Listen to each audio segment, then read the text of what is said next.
E agora você acompanha pela Rádio Rio de Janeiro o programa Estudo das Obras de André Luiz. Vamos refletir sobre o livro Nosso Lar. Produção e apresentação, Tereza Cristina e Marco Antônio.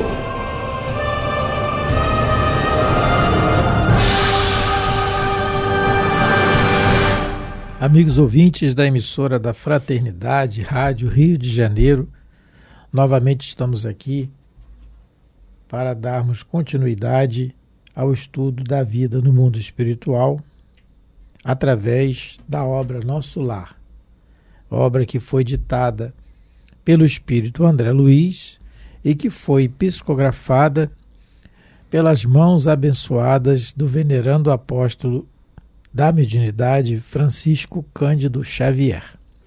Olá, caros ouvintes, estamos começando mais um programa estudando o livro Nosso Lar.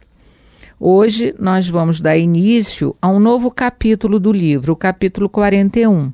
Lembrando que o último programa nós encerramos o capítulo 40, onde nós vimos que o André Luiz ele reencontra uma pessoa do seu passado, né, enquanto encarnado estava, uma moça que trabalhou na sua casa, cuja a intimidade, né, entre os dois passou da medida, vamos dizer assim, de uma medida normal do tratamento de empregado e patrão, e ele acabou de alguma maneira prejudicando, né, a vida dessa moça. E a gente viu e a gente estudou sobre esse reencontro que houve no mundo espiritual quando ele reconhece na moça que foi resgatada do umbral a mesma que ele houvera tido um contato mais íntimo quando rapaz, né? E a gente viu todas as consequências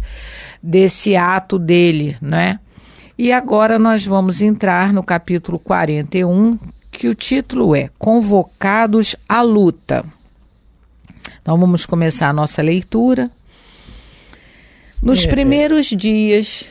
Vamos iniciar só um pouquinho, me ver aqui, a gente tinha pensado em casa também nesse raciocínio, porque o André Luiz no capítulo 40 é um aprendizado para nós, é o reencontro de alguém que ele prejudicou. Então, ele está fazendo assim uma licença poética, ele foi convocado à luta. E agora no 41, o título é Convocados à Luta, porque nós estamos sempre sendo convocados à luta, sempre. A luta é contra nós mesmos. Na realidade, a luta sempre é contra nós, contra os nossos vícios ainda que carregamos, que resumem todos eles no orgulho e no egoísmo, né? Então, quando a gente vai ler esse capítulo agora, vamos falar sobre guerras e tal, mas no fundo a maior guerra é a nossa guerra íntima, né? Dentro de nós. Agora a gente já entende que a batalha é por dentro, mas não foi sempre assim, não é? Infelizmente, estamos reencarnados aqui na Terra, né? Nesse planeta ainda de provas e expiações, porque a gente sempre resolveu brigar com os outros. Esquecendo isso que o Marco falou, que a briga maior deve ser, né, como diz Paulo, lutar contra o homem velho que ainda mora dentro de nós. Mas aí, vamos começar a leitura. Nos primeiros dias de setembro de 1939, Nosso Lar sofreu igualmente o choque, porque passaram diversas colônias espirituais ligadas à civilização americana. Então, ele vai dizer que era a guerra europeia. Então, o que aconteceu, não é? Em setembro de 1939 foi declarada a Segunda Grande Guerra Mundial, onde as tropas nazistas alemães entraram na Polônia, né? Invadiram primeiramente a Polônia e daí, né, a gente... espalharam pela Europa né, toda. Né? A gente começou a né? Eu não estava encarnada nessa época, acho que não, eu acho que não, mas talvez estivesse. Então a gente pode mais ou menos imaginar o que deve ter sido essa época para toda a humanidade, né? E ele fala, Teresa, ele começa já falando que o nosso lar, a colônia, sofreu choque, porque passaram diversas colônias espirituais ligadas à civilização americana. Porque de início a guerra não chegou nos Estados Unidos, mas logo depois os Estados Unidos só entram na guerra, nós estamos falando aqui da Segunda Grande Guerra Mundial, eles só entram na guerra depois do ataque japonês à base americana no Havaí, chamada Pearl Harbor. O meu inglês é um pouco falho, mas o nome é esse. Só depois, em 41. E aí o americano realmente vai à guerra. Mas ele está falando aqui, bom para te raciocinar, porque é a repercussão que acontece. Ninguém toca numa planta sem tocar numa estrela. Os espíritos já dizem isso, porque nós estamos ligados, interligados. A globalização que a gente reconhece hoje da sociedade, através da internet, das ondas radiofônicas, vídeo-radiofônicas, que nós conseguimos falar instantaneamente com alguém do outro lado do planeta, essas ondas sempre existiram. Nós que estamos conseguindo agora, com a permissão dos espíritos, fazer delas um uso. Em grande maioria um bom uso, mas infelizmente tem um mau uso também, é livre-arbítrio nosso. Mas fazer dessas ondas que sempre existiram em nosso planeta, desde a sua construção, feita por Jesus, em nosso meio. Então, ele está falando aqui do choque que passaram. Por quê? Ele está falando de um choque do comportamento dos encarnados, porque está falando nos primeiros dias de setembro, como a Teresa falou, invasão da Alemanha na Polônia. O comportamento dos encarnados de ódio e de crueldade, que é tudo que a guerra traz, ele dá um choque no plano espiritual, automaticamente. É recíproco, o plano espiritual para nós e nós para o plano espiritual. É recíproco. As ondas, elas estabelecem essas ondas uma ligação constantemente recíproca entre um plano e outro. E temos aqui, Teresa, só para a gente analisar, assim, fazer uma analogia interessante que a gente achou na Revista Espírita de outubro de 1868, muito interessante, em que Kardec fala de uma carta que é dirigida a ele de Santa Fé de Bogotá, na Colômbia, em 1868. Essa carta chegou para Kardec, de um já adepto dos estudos que estavam já do espiritismo, e aí o nome é o doutor Inácio Ferreira, médico cirurgião, membro fundador do Instituto Homeopático dos Estados Unidos da Colômbia, como era chamado na época. E ele relata na carta que uma certa plantação, periodicamente, ela sofre epidemias e prejudicando epizootias, que essas são doenças que as plantações sofrem, de 3 em 3 anos. E ele recebeu uma comunicação de um espírito dizendo que, nesse período, o planeta Júpiter se aproxima no ciclo da Terra e prejudicando essa plantação. E ele queria saber da veracidade. Kardec responde a ele, através da informação dos espíritos, que é isso mesmo. Periodicamente, devido à aproximação, naquela época, Júpiter, essas plantações, diversas plantações, sofrem prejuízo pela influência. Por quê? Não é o planeta em si, são os habitantes do planeta. Então é muito interessante isso para quem quiser dar uma lida, pesquisada depois, a Revista Espírita de outubro de 68, mostrando para nós da influência que temos recíproca de um plano para outro. Não é?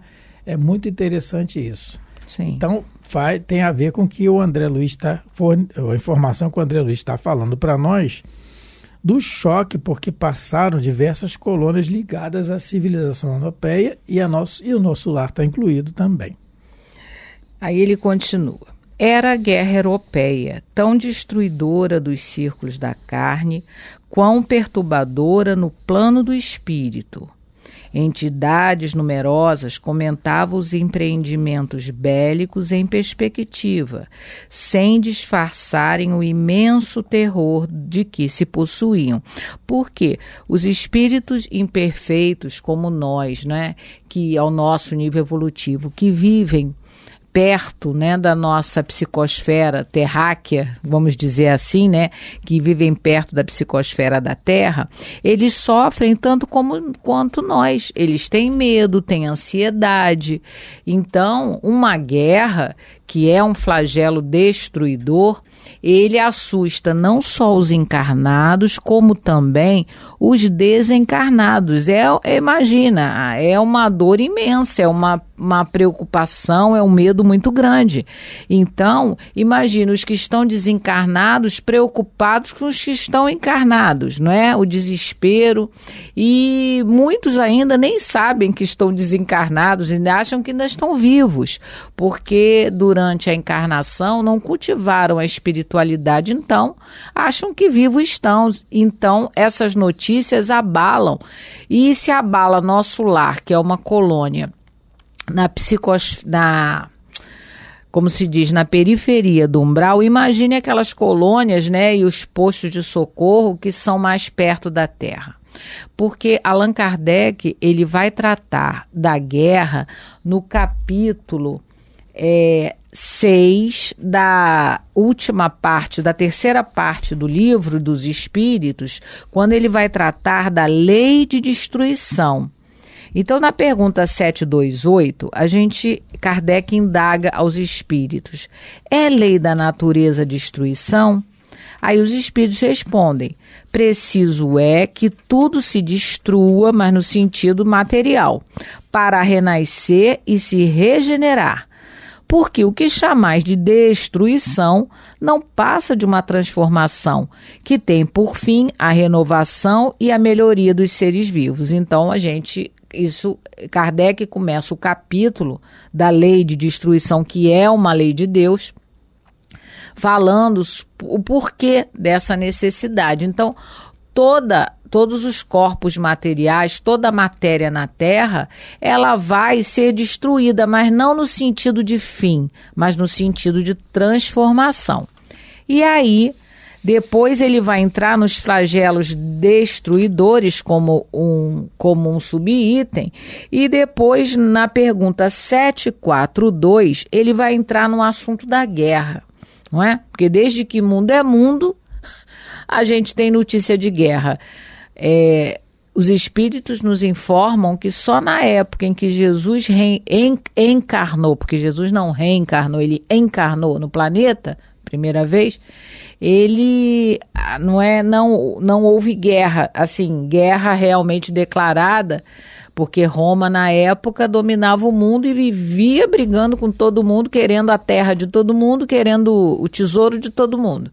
Só que nessa época, na época em que Jesus adentra a terra, né, vamos dizer assim, faz, porque no caso, né, ele mesmo construiu o seu corpo, nessa época houve paz, fora isso nunca mais. E aí Kardec, na pergunta 742, ele pergunta: que é o que impele o homem à guerra?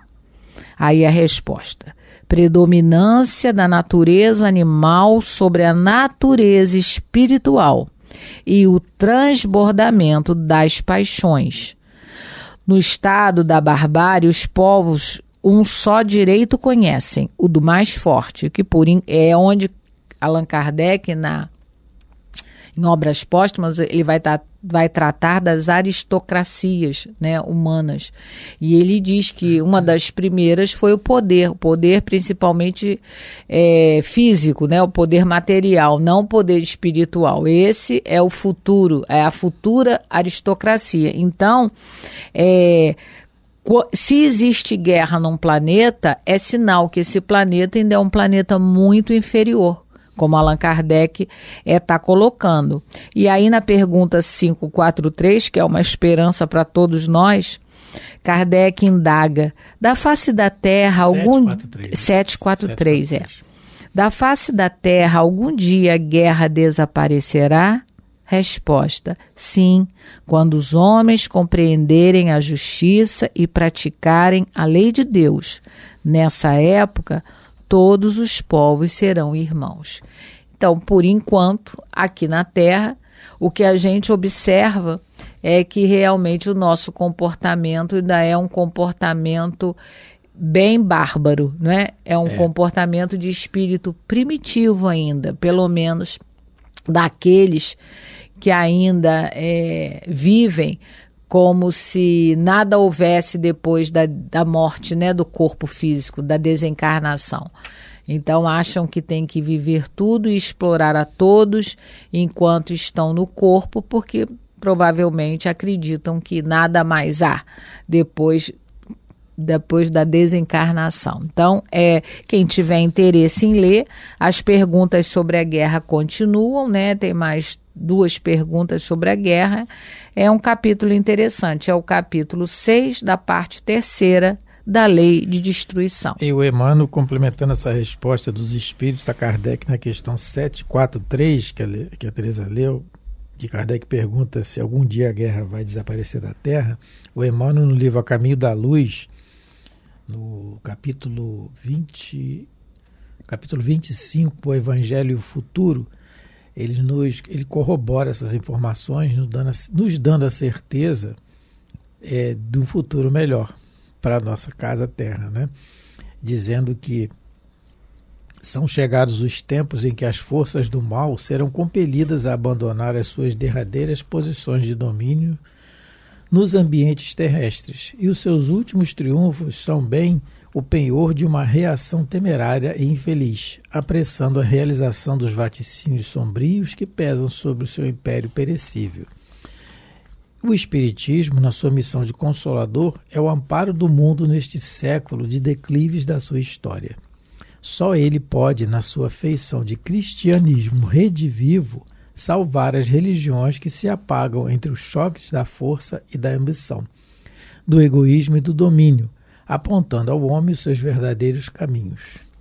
O Espiritismo, no seu manancial de esclarecimentos, poder-se-á beber nele a linfa cristalina das verdades consoladoras do céu.